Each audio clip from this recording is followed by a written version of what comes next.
La vie tenait à une voix, quoi. Bon, en vrai, si tu veux, moi, là...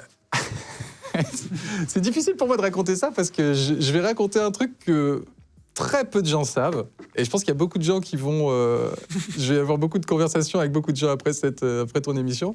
En fait, si tu veux, moi, à l'âge de 8 ans, j'ai toujours eu une voix horrible.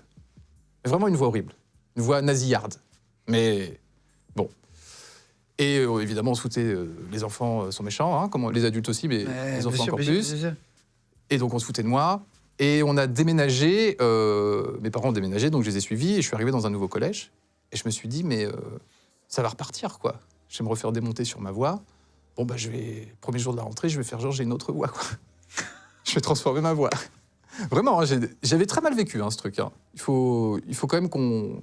C'est sincère, tu vois. Oui, c'était du harcèlement. Ah ouais, franchement. Bah, tu sais, dès qu'il y a une différence, une singularité, les enfants, ils te pardonnent pas. Hein. Oui. La vie tenait à une voix, quoi. Ça peut tenir à un strabisme, ça peut tenir à une voix, c'est fou, hein. Tu peux te construire très mal. Je pense juste un petit défaut. Voilà, c'est l'être humain. J'ai tenu ma voix, et puis j'ai fait ça 1 an, 2 ans, 3 ans, tout mon collège, tout mon lycée, adulte. Aujourd'hui, j'ai une voix qui n'est pas la mienne, en fait. Mais je te vois pas. Ah bah si, cette voix n'est pas ma voix. Je te jure que c'est vrai.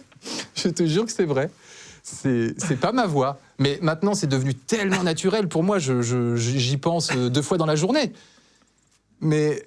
Tu sais pas ce que tu vas faire. T'imagines, je fais ça depuis... j'ai 40 ans, je fais ça depuis 32 ans. En fait, ce qui est terrible, c'est que la voix revient dans les moments d'émotion. Malheureusement, tu peux pas contrôler ça. C'est inconscient. Hein. Là, je me dis pas, je contrôle ma voix. C'est devenu naturel. Ma vraie voix, elle est proche de ça. Ça, c'est ma voix. Attends. Elle est moins agréable. Elle est plus nasillarde. Non, mais... Ça, c'est ma voix. Et quand j'ai des moments d'émotion, les gens ne le savent pas parce que je le dis pas. Tu vois, je vais pas parler de ma voix.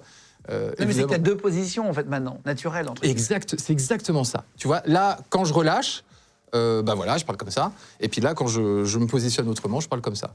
Et sinon, ça, c'est ma voix.